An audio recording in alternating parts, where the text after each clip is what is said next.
This guy literally lives on a GTA 5 server and doesn't even know it. Meanwhile, real people are just playing a video game and see him as an NPC while he thinks it's real life. The story begins in Free City, where those wearing glasses are the heroes. One of them glides through the air, drops into a sports car, and drives away with a beautiful girl while being chased by the police, whom he is shooting at. Meanwhile, our protagonist, Guy, prepares to go to work. On his way, he buys the same coffee he's been drinking his whole life. He sees a pair of sneakers but can't afford them. Then he meets his buddy. No, really, that's his name. They talk about their perfect lives. Even amidst the chaos, they are smiling. While working at the bank, a gang wearing sunglasses declares a robbery. Despite the commotion, Guy and his buddy continue their conversation on the floor about Guy's dream girl, whom his buddy thinks doesn't exist, but Guy still has hope. Meanwhile, in a dark alley, a hooded figure meets up with Molotov Girl. He offers her a map that reveals the location of a hidden secret level. When he asks why she wants to know, she warns him that she shoots people who ask too many questions. As she walks away, she repeats the question, leading her to shoot him. Molotov Girl is singing a song while walking down the street. Guy passes by and comments that he likes the song, but she just ignores him. As she walks away, Guy realizes that she's his dream girl. His buddy had told him that she wears sunglasses so she wouldn't talk to him. Despite this, Guy follows her but gets hit by a train. In real life, Millie is saving her game and watching an ad for Free City 2. A barista comments that the whole world is obsessed with the game, but Millie says she's just collecting evidence to sue the game publisher. The next day, Guy wakes up and repeats his morning routine, but he wants a change. He orders a cappuccino instead of his regular coffee, and everyone starts staring at him. He quickly tells them he was just joking. He takes his coffee and leaves, but now the barista is wondering what the F is cappuccino. When Guy arrives at work, he's tired of his routine. Just then, the sunglasses gang bursts in to start another robbery. While lying on the floor, he spots Molotov Girl. His buddy reminds him that he can't talk to anyone wearing sunglasses, so he decides he needs to get a pair himself. He politely asks one of the robbers for glasses, but ends up getting beaten up. He tries again and accidentally shoots the robber, leaving the gun behind and taking the sunglasses. As soon as he puts them on, he sees signs of the virtual city. He notices a med kit that no one else can see. When he touches it, it heals his wounds.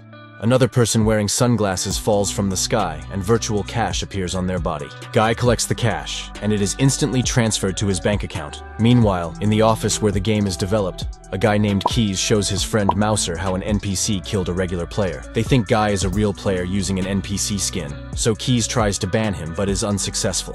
The two then enter the game. Keys is using a police skin, while Mouser is in a bunny costume. Guy finally buys his favorite sneakers, which I could do if you just subscribed and watched all of my videos. He follows Molotov Girl's trail and reaches the multiplayer lounge. There, Keys and Mouser accuse Guy of hacking. Guy doesn't understand what they mean, so they tell him to get rid of his skin, which confuses him even more. They start shooting at him, and he escapes into a nearby building, but they continue to follow, shooting at him. His sneakers activate, indicating he has 3 more jumps remaining. Guy presses the button on his shoes and is thrown a few floors up.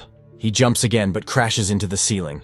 When Keys and Mouser arrive, Guy quickly jumps to the top of the building. Mouser customizes the game to reach him, forcing Guy to jump onto a wrecking ball, but he misses. Just before falling, his sunglasses activate a bubble to save him, but Keys and Mouser hit him with their car. In the real world, Keys says that even after killing Guy, the online player count didn't decrease. Mouser thinks it's just a glitch, but Keys wants to take it to CEO Antoine. Mouser is worried that Antoine will blame them for the glitch. Let's go back a couple of years. Keys and Millie created a game named Life Itself. Keys wrote the code, while Millie developed the AI engine for NPCs. In the present, Keys comes home to find Millie on the couch. She criticizes him for working at the company that stole their game, but he believes Free City is just a simple shooting game, while their game was much more complex. Millie believes that Free City was built using their code and wants Keys to help her gather evidence, but he refuses. The next day, Guy is excited to start a different day. Meanwhile, Molotov Girl is sneaking around looking for a secret stash. Guy appears next to her, blowing her cover. With no other option, Molotov Girl teleports out of the location, and Guy follows. She is angry because he ruined her mission and tells him to level up if he wants to be better. She explains that he can level up by robbing stores and killing other players, but Guy refuses to hurt innocent people. Molotov Girl has never heard of such a thing in the game, so she dares Guy to reach at least level 100 by being a good guy. Motivated by this challenge, Guy tries to save NPCs from players but initially fails. After a few attempts, he finally succeeds in saving a store from being robbed and apprehends a bank robber. His actions soon attract attention in the real world, and he reaches level 102. gaining the ability to defeat other players. While talking to his buddy at the bank, robbers enter again. Everyone hits the floor except for Guy, who tells the robbers that his sunglasses have freed him to make his own choices. To prove it, he takes one of the robbers' sunglasses, instantly disconnecting the player from the game. But Buddy refuses to take sunglasses, so Guy orders the robber to go away. "Who's the NPC now, bitch?" At the office, Keys receives a message from Millie asking for his help. She's at the secret stash location. While Keys secretly assists her in gaining access, Molotov Girl quickly grabs the video she needs, the alarm sounds, and NPCs start shooting at her. Suddenly, Guy bursts in to save her. Just before they leave, more NPCs spawn. As Molotov Girl fights, she kicks Guy out of the way. He is amazed by her fighting skills just before getting kicked himself. He then fights the NPCs and grabs a motorcycle. Molotov Girl jumps on the bike and starts shooting at the NPCs while Guy drives them out of the building. Molotov Girl pulls out a glider and they leave the scene. Keys is relieved that she managed to escape. However, Mouser warns him that their boss, Antoine, is coming. Antoine wants to capitalize on Guy's popularity and instructs them to create a custom Guy skin for Free City 2. One of the employees stresses that they are already behind on importing skins from Free City 1, but Antoine orders them to stop importing and focus on the new skin. In the game, Guy shows Molotov Girl his collection of weapons and vehicles. He explains that he built this collection because he needed a change, having felt stuck for too long. He then takes her out for ice cream, ordering bubblegum flavor, which she says is her favorite. Meanwhile, Keys discovers Guy's code in the game. While walking and talking all night, Guy admits he wants to kiss Molotov Girl, which confuses her as she watches her character kiss Guy. Suddenly, she says someone is at her door and leaves the game. She opens the door to find Keys rushing inside. He is now convinced that their game code was stolen, and that Guy is an NPC who evolved because of her AI engine. Keys also mentions that the barista at the cafe learned to make cappuccino by herself. Millie responds by saying that the first guy she falls for isn't real. Keys reveals that Free City 2 isn't a sequel. Instead, Antoine plans to completely delete Free City 1, along with all evidence of their stolen code.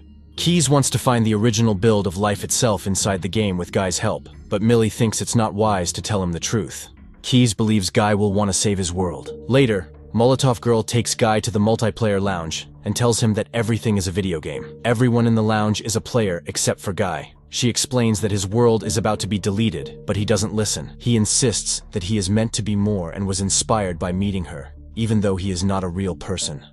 Guy falls into depression as he walks down the street. He reaches the beach and throws a stone, but it vanishes when it reaches the game's boundary.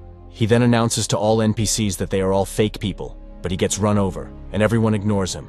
Guy meets his buddy and asks him what he would do if he found out he wasn't real. Buddy says it doesn't matter because, even if he isn't real, the moments they share are real. This inspires Guy. Guy takes his buddy to the secret location where he was with Molotov Girl before, and threatens the building's owner, Revenjamin Buttons. When Revenjamin meets Guy, he reveals that he's a big fan and offers Guy anything he wants. The player controlling Revenjamin is streaming live on YouTube and tells his fans that Guy wants the clip for his walkthrough of the secret level.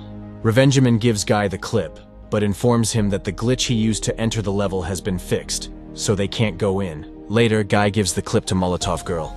Guy's popularity on the internet leads players to consider a different approach to gaming. As a result, players start watching Guy's videos instead of buying Free City 2. Antoine panics as pre-sales for the game drop significantly. He orders his employees to get rid of Guy, but Keys reveals that Guy is the first self-aware NPC and they can't delete him. So he wants the game to be rebooted, and Guy reverted to his original programming. Meanwhile, Guy and Molotov Girl watch the clip from Revenjamin and see that the game has glitched back to the design of life itself. Guy recognizes the place, but before he can explain, the game gets rebooted. Players all around the world panic as the game goes offline. After some time, Free City reboots, and Guy wakes up, going through his usual routine. Molotov Girl appears before him, but he no longer remembers her. Saddened, Millie logs out. Later, Keys calls Millie to tell her that some of Guy's code remains even after the reboot. Using the trace log, Keys discovers that Guy is a character he created for life itself, destined never to meet his dream girl, who is based on Millie. When Guy met Molotov Girl, it triggered his AI to evolve. Inspired by this revelation, Molotov Girl takes Guy hostage. She gives him sunglasses and tells him about the game and how it will all disappear soon. However, Guy doesn't believe her. To trigger his memory, she kisses him, which brings back his memories. Guy takes Molotov Girl to his apartment and shows her the reflection on the blinds, where they see the design of life itself. Millie realizes that Antoine hid their design past the horizon, but forgot to delete the reflection. To get past the horizon, Millie asks Keys for help. Meanwhile, Guy gathers all the NPCs to prevent Antoine from interfering and tries to inspire them to do things differently, but they initially refuse. Then the barista, tired of only making black coffee, convinces everyone to support Guy.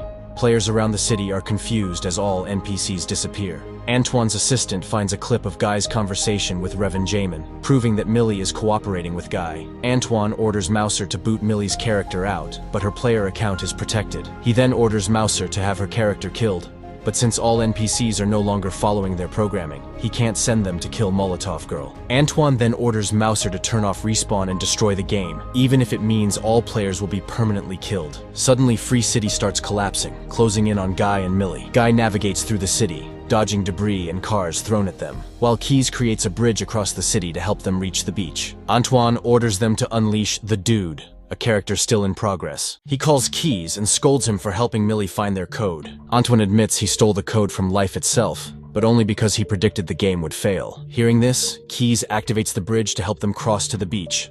Antoine orders Mouser to boot all the players out of the game. As Millie starts glitching out of the game, she instructs Guy on how to find their build. Meanwhile, Keys starts live streaming to show the world what is happening inside Free City. Suddenly, Guy is punched by the Dude, who beats him, making him lose his sunglasses. Buddy arrives to help, but is thrown aside by the Dude, who continues to beat Guy. Guy retrieves his sunglasses and activates Captain America's shield to deflect the Dude's punches, which even Captain America can't believe. Guy then uses Hulk's fist to punch the Dude, activates a lightsaber and swings it at him. He turns the lightsaber into a unicorn and knocks out the Dude, then transforms it into an anti-gravity gun to throw him. Guy uses a portal to confront the Dude, but the Dude gains the upper hand. Buddy throws Guy his sunglasses back, but Guy puts them on the Dude instead. Confused by everything he sees, the Dude is distracted. Buddy and Guy start crossing the bridge while Antoine goes to the server room to destroy all the data. As he destroys the servers, Free City starts glitching. NPCs run for their lives while Guy and Buddy cross the crumbling bridge, but they get separated. Buddy assures Guy that this was the best day of his life before he disappears. Finally, Guy reaches the end and lands on Life Itself Island. Everyone sees the Life Itself build within Free City, proving that Antoine stole the game. Millie confronts Antoine, who still threatens to destroy the last server, which would delete the entire game. Millie promises to give him all rights and profit in exchange for Free City 1's data. She doesn't care about money or fame. She just wants the world she created back. Days later, the sequel game flops, leading to Antoine's downfall. Meanwhile, Mouser is working with Keys and Millie, who have launched a new game, Free Life. Mouser urges Keys to confess his feelings for Millie. When Keys invites her for coffee, she is too busy with her game. Millie logs into Free Life and meets with Guy, where all the NPCs are living the lives they want. Guy understands that Millie has a real life to live, and is happy here because he can do whatever he wants. He mentions that he's programmed to fall for her, suggesting that someone made that code as a love letter to her, making Millie realize that Keys is in love with her. Millie rushes to the coffee shop to meet with Keys, and they begin a new chapter together. At the same time, Guy and the Dude become friends, but Guy still misses Buddy. Suddenly, Buddy calls him from across the street. The two friends happily reunite, ready to do whatever they want in this free life. And that's where the film ends. Make sure to subscribe and turn on notifications so you don't miss a new video. Thanks for watching.